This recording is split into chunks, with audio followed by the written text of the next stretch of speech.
talk about the game that we have, games plural that we have uh, for people to play, looking for participation in any of that. Um, the list is so long, I probably should have written them all down. We have two forms of BattleTech. We have a strategic BattleTech and a more operational BattleTech.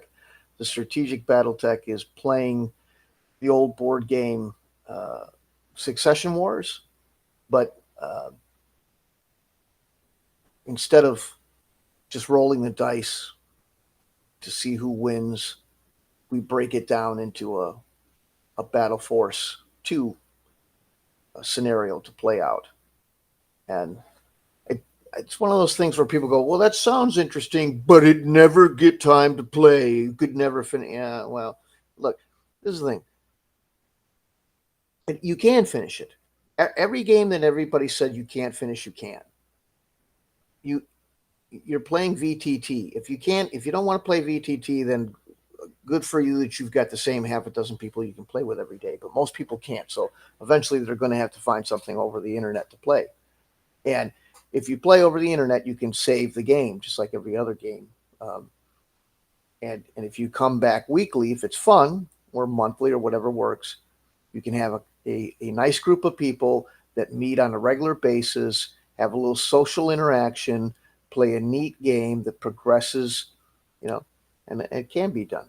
So there's that. But if the oh, that's going to take forever thing, then there's a planet, one single planet operational campaign where you have a series of battlefields and strategic positions that are fought over in order to control the planet. It's kind of an abstract concept. That's done with regular BattleTech. Everything I do is FASA. I don't touch CGL. I don't want it.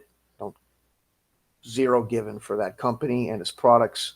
So you don't need to own all the old FASA stuff in order to play the old FASA games. We can help you out with that. So what else?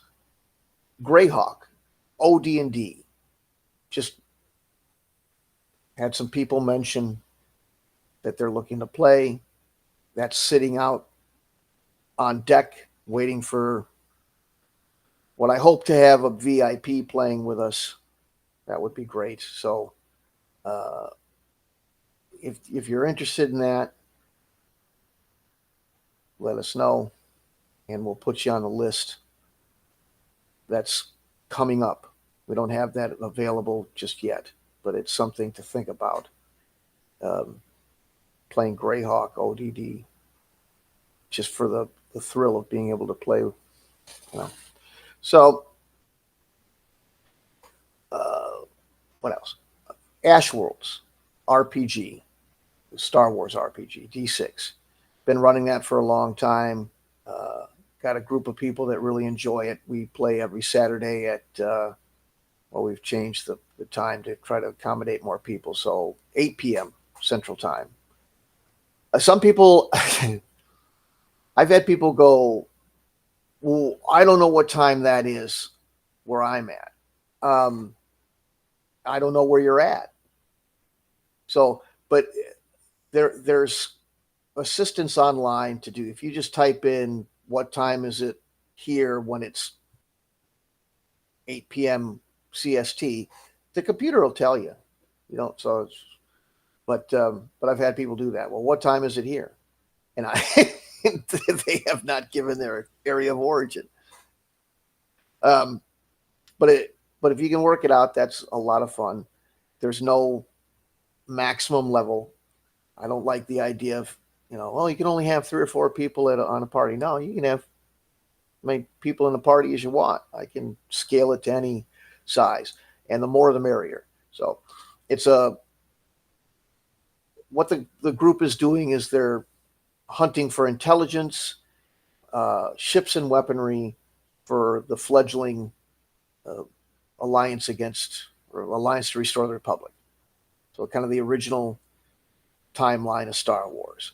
Um, I get a lot of people surprisingly, when they do talk about RPGs, mention that the D6 system, the Star Wars RPG, is one of the best RPGs ever made. And I say, hey, you want to play? And they go, no. Okay. But it is one of the best ones out there. Now, I think one of the things that deters a lot of people, quite frankly, is that we don't have Jedi, because there is a theory that Jedi kind of break the game because they become too ridiculous and all that, as far as power and everything. I don't know. It's just, it doesn't fit into the timeline. There's only a couple left. There's Yoda. I don't play. I mean, I use an EU thing, and then we got that whole deal, Disney versus EU and all that. Ugh. Uh, but in the story, really the only Force people left is Vader, Yoda, and Obi-Wan. As much as I like the EU, I'm not going down every rabbit hole made by every third-party author who dreamed up some Jedi in exile. There's a couple of other people that have a tenuous connection to the Force in the old West End games lore, and that's it. So, but if you can get around, a lot of people just go, hey, I want to be a Jedi. Well, you can't be. Then they don't want to play. They only want to play Jedi. But it's a lot of fun. We've been doing it since October of 2022. And everybody has been pleased with it. So there's that. There's I actually have 2 or 3 other Star Wars games, RPG games. I have a Star Wars. I guess I was telling about you if you're interested. The first one is actually a prequel to the Ash Wolves that we're playing, in that it starts just after the ending of the Clone Wars, and the Empire has now been declared by Palpatine, and some of the people who were instrumental in creating the CIS government and contributing to it financially and or with military defense contractors, stuff like that. So there's a handful of families whom have patriarchs or matriarchs of the family that were instrumental in government of CIS. And now they're on a wanted list by the newly formed Imperial Intelligence, and they're running. So your job is, you've been asked by Mon Mothma, or hired more appropriately, to help get these people to a safe location. And that's the gist of the story of one. Another one is just after the destruction of the second Death Star, or the end of Return of the Jedi movie. And it's about the beginnings of fighting against the remnants of the Empire. So, and I also have one that that tracks the events of the X-Wing versus TIE Fighter. Well, that whole series. So those are the other ones with the Star Wars. There's a Star Wars war game, like I talked about. That's a play-by-post game where you're playing in the Galactic Civil War. That's the Empire versus the Rebellion. You can play as a neutral party, some sort of pirate, or Hutt cartel, and me and my speech. But or you can play as the Empire and the Rebellion, and you control land and space forces in prosecuting your agenda during that war. What else do we have? We have Dawn Patrol, a quick, like 7-mission mini campaign that's meant to be played by a lot of people. I can modify it so you can play with just a handful of people, because I start looking at some of these and going, realistically, very few people want to play these games anymore. Unfortunately, they want to talk about them, they want to see pictures of them, but they don't seem to want to be playing them very much. But it is meant for about 15 people at least, but we can go with a little less. But it's just a. It was supposed to be two opposing forces, allied and Axis, over a section of the battlefield in France, and they would have uh, missions that both sides would participate in. If, for example, uh, there would be a reconnaissance mission and escort, and the other side would be intercepting it, things like that. So it really, when you play Dawn Patrol, it, it's not as complicated as some people make it out to be. B, it doesn't really shine as a system unless you play successive scenarios where the role playing element can kind of bloom. If you just play a one off scenario, people go, "Well, it's kind of a role playing game, I guess, but not really." But if you're playing with a bunch of people and you're all in the same squadron, you're all, uh, that changes the dynamic and it becomes more interesting and more role playing as much as it is wargaming. So there's that. Uh, have a World War II uh, miniatures type of RPG wargame hybrid. What we do with wargaming is we try, excuse me, with the movement, but I got a back thing and sometimes just. But we always try to put a role playing element into the wargaming. We find it makes it more interesting for everybody and it attracts more players. So the wargaming element is just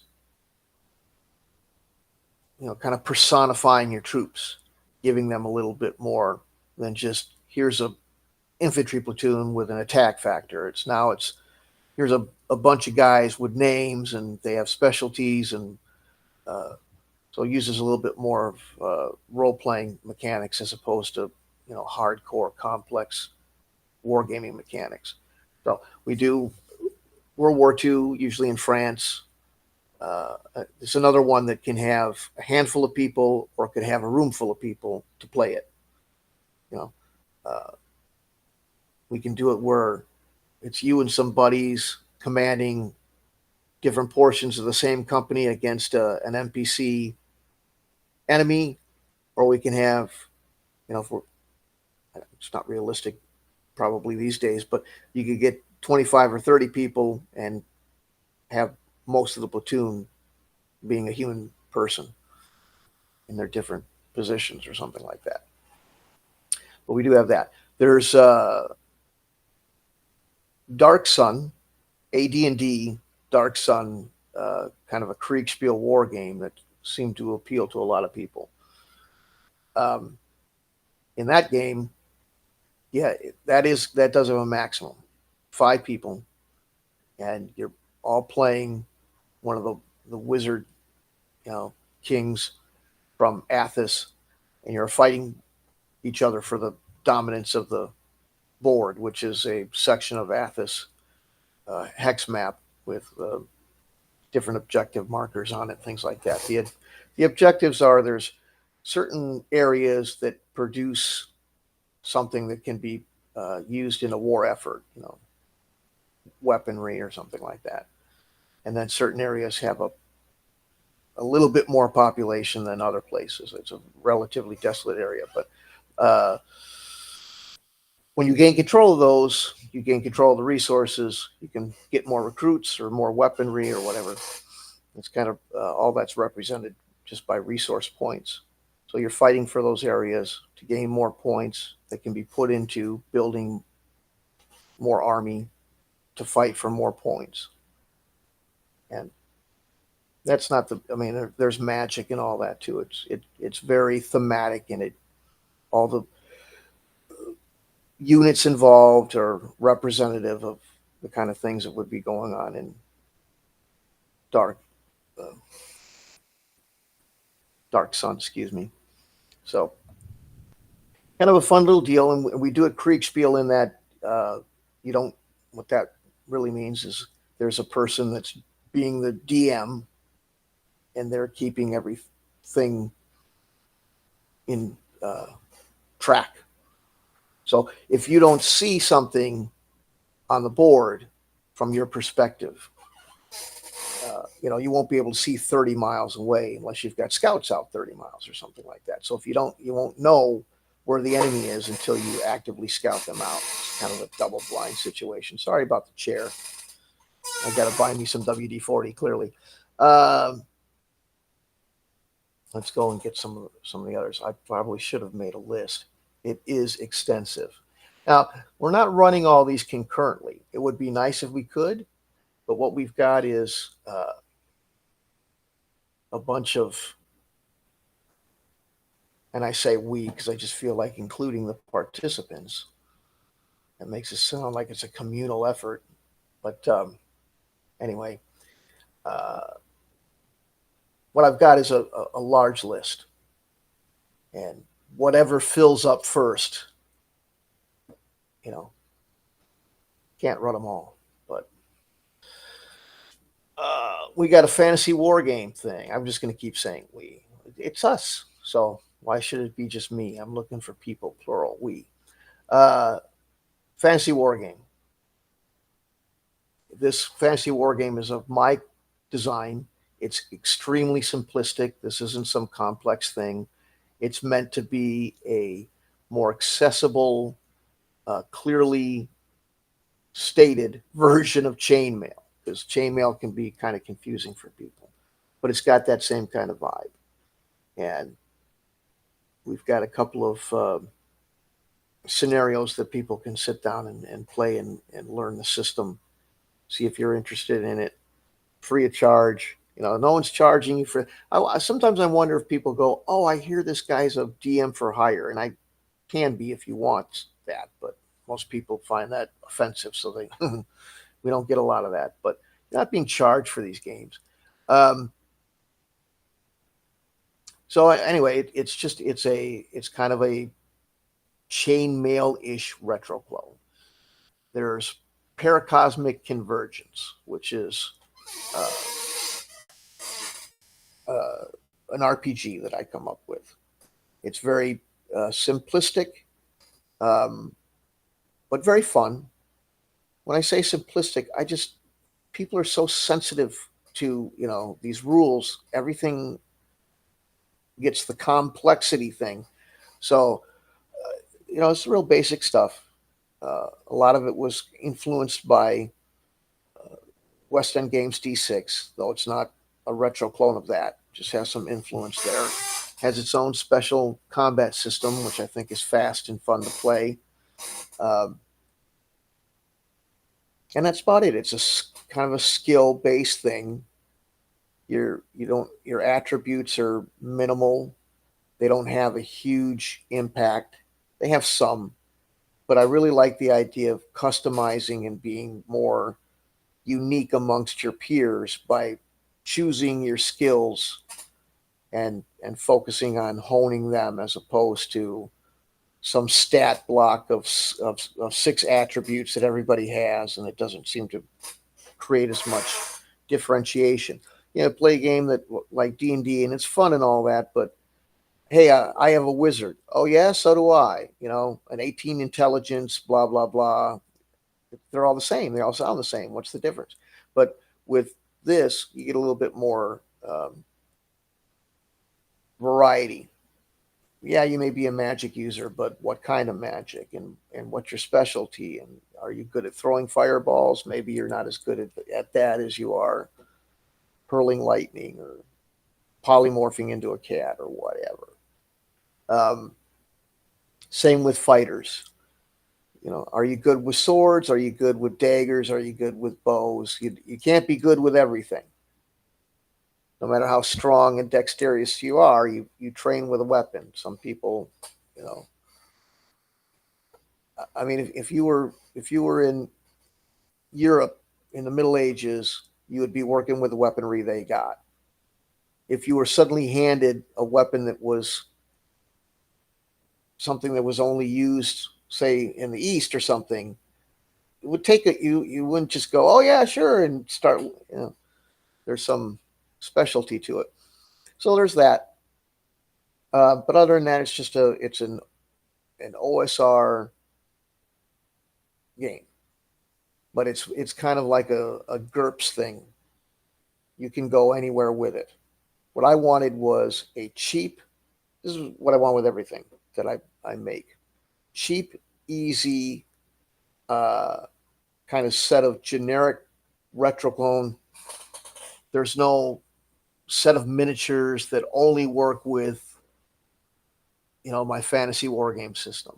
You can use whatever miniatures you want. It's agnostic that way. Same with the RPG. You can go play in the Wild West or ancient Europe or some fantasy world that you came up with, or sci-fi of the year 40,000. Whatever you want to do, it can handle everything.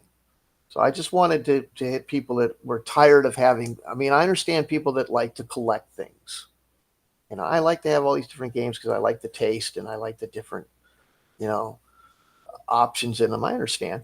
But some people that don't have the time, the money, or the room for all that anymore, but still want to be able to play, now you can just have a handful of books on a shelf that are utilitarian enough that they can, oh, well, tonight I want to play, something like Boot Hill, but maybe next month I want to play something like Gamma World, whatever, something like that.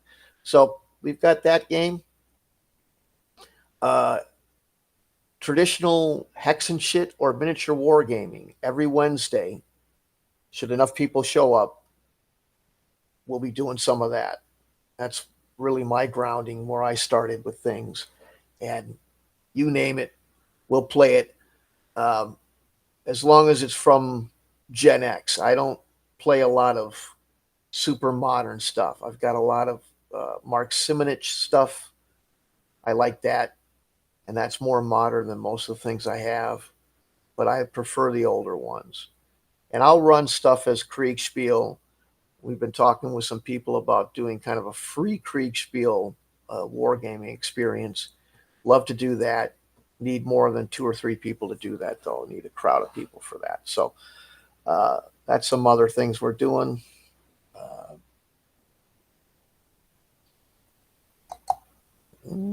That may be about it. I swear I had some more things I was thinking of. Oh, yeah. I, in fact, do. So the base system that I came up with, which isn't exactly groundbreaking, granted, but that was used with the Dark Sun, where you kind of have this empire building system. Here's a map. It's got different places on it that have economic value or strategic value. You have a thematic, whatever it is. I used Dark Sun as one already. But that base we can do with all sorts of stuff.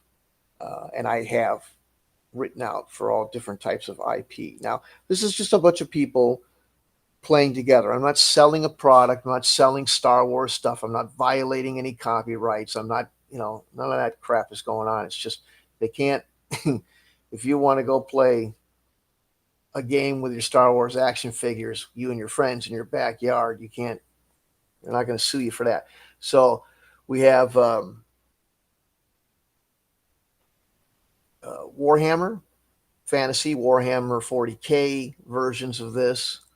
We have Napoleonics, where you kind of play what it is it's Risk, but instead of, similar to some of the other games I noticed, instead of just rolling out 6-siders to see who wins the battle, the Risk pieces have a points value, and those points are used to buy a Napoleonics miniature army, and you fight out the battle on that way.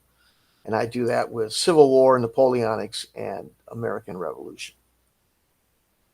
There's a World War II version. It's a slightly more see, I always use that word complex, and then people go freaking out. But it's a slightly more detailed thing. It's very similar to something like Third Reich or Axis and Allies, with a little bit of miniatures thrown in.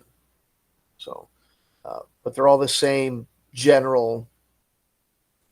Build an empire, defeat your enemies, kind of board game. Where were some of the other ones? Star Wars, Star Trek, 40K for sci-fi. Um, for fantasy, there was the Dark Ages, the Warhammer Fantasy. Oh, Mysteria. That was another one, which is a fantasy continent, and then the historical ones that I've already mentioned. So that's quite a few. I don't know if I've completed the list, but that's about it. Oh yeah, uh, I just started last night, or set up for play. Uh, this. Let's see if I can. Now, Don't Give Up the Ship is the name of the game, and it's a TSR product from the early '70s, made by Mike Carr, Dave Arneson, and Gary Gygax, and it's ship battles. It's very simplistic, very easy to play. Uh, Kind of that same vibe that I like. That you don't have to have your own. Go buy whatever ships you want. They recommend about 1/1200th scale. Uh, there's no big list of data. There's just a little system for making up the ship like a character sheet. So you don't have to learn what a man of war versus a frigate or any of that stuff is. Just generic stuff. So you can play in a fantasy world if you really wanted to. It's meant to play historic stuff from Napoleon, uh, Napoleonic naval, War of 1812, Revolutionary War. You can do pirate actions in the Caribbean and stuff like that. So it's a lot of fun. And I've got a tabletop simulator setup of it, and it's ready to play with as few as 2 people, technically one. I can be an op 4 if you want, but that's the training scenario. But that can be scaled out to any number of people should we get more. So it's a neat little system, and I got little models on tabletop for it. All this stuff by the way, just in case there's any misconception, everything I've talked about, I play on Tabletop Simulator, with the exception of the role-playing games, which I just do over Discord, and sometimes use Tabletop Simulator to run encounters in RPGs. And the reason I do that is because I don't. Here's the thing: if you go use one of the other ones, you got to pay. I mean, some people go, well, Roll20, you don't have to pay. Yeah, you don't have to pay, but I do. If I want to put art in that thing, I got to buy the art, and then I've got to install it, and it's a pain in the rear for me. I don't much care for a lot of those companies in the way that they're just not for me. So a lot of people say, well, you're shooting yourself in the foot, and maybe I am, but I don't have the time, the inclination, or the money to invest in those platforms. I feel that Tabletop Simulator is sufficient and frankly superior to a lot of them anyway. And it's a $20 flat fee. You buy. That's the thing I love about it most. There's no. I mean, does it have DLC? Yes, but that's a handful of specific games that you can buy. It doesn't keep trying to ask you for money. You own it, and that's it. And it's 3-dimensional. And most of the things on it that you use for props and pieces are free. So it works great for me. So what I've got for Don't Give Up the Ship is a little blue Navy table that's supposed to look like water. You can make stuff that actually physically moves, but then you got to have more memory. So in the interest of accommodating people that may have varied levels of computer power, I just kept it static. But it looks like, water. And a handful of ships, little models, some dice, just old school stuff. pen, paper, dice, some models, you're ready to go. And you just join up. If you don't have tabletop and you're saying, well, I don't want to buy something just to play one game, I want to see it first or whatever, we can work with you. You can get on the stream here. We'll run the stream, and you can watch it on screen share. If you still want to participate in the game and not have tabletop, there's a way to make that work through communication on the stream. It's less convenient, and it has potential pitfalls, but we can make it work just to give you a demo. And then hopefully you'll go, well, this is interesting. I'll invest in it because I could get some use out of it. I've shown it to people who said, well, I heard about that and I heard it sucked. And I go, well, take a look at it. And they were enthralled with it. So, but that's where all the miniature games, all the board games are being played there. And give you a Discord link if you want it for the RPG stuff. Tonight, I'm going to do a show called Campaigns and Conquests. Run it every Monday at 7 p.m. So feel free to chime in.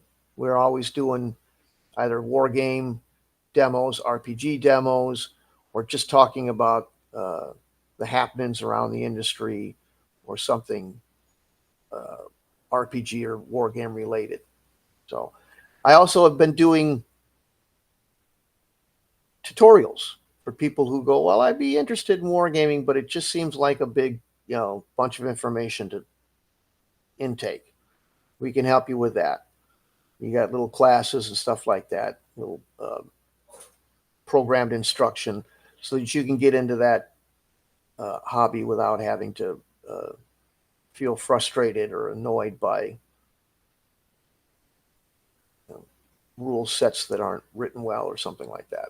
So that's about it, I think, as far as games. So if you're interested, let's make sure that I'll put the link in the chat.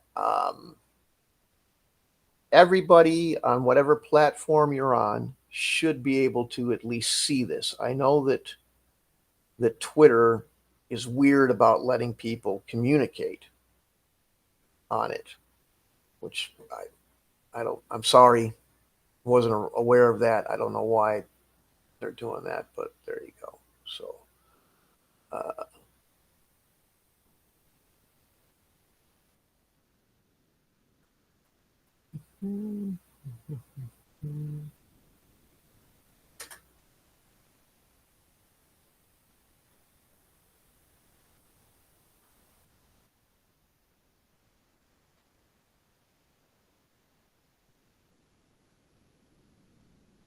the reason I'm being quiet is because I'm not the most tech savvy, and so I was gonna create a feedback.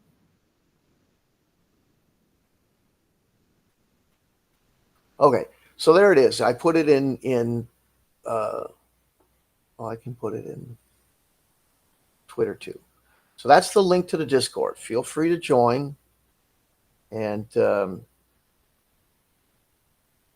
say hi. There's about 30 some people in there, and they're participating in different games and stuff like that. So you're welcome to join, get some information there, look at the games, and most importantly, hopefully, participate in them, because that's what it's supposed to be all about. It reminds me, it's like going to a Mecum auction or something, and you get all these cars, and a lot of them are trailered in because they're so expensive and such now. I always remember my dad, when we go to those shows, he goes, well, that's a shame. These cars were meant to be driven. Same with these games. They're not some museum piece. You got to play them. So hopefully we'll get people to play. Any questions, comments, criticisms?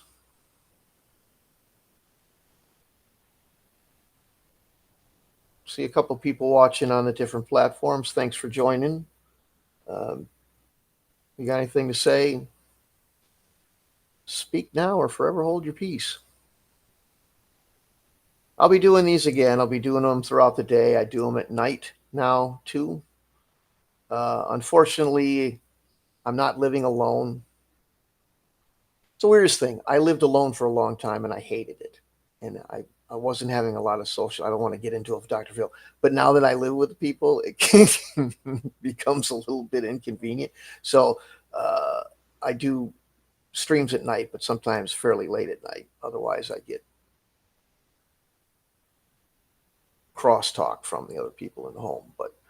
Um, but anyway, if there's again, if there's any questions, comments, anything like that. Otherwise, I'm gonna wrap it up here but I'll be back again later on this afternoon. I'll be back at 7 p.m. I hope please come for that.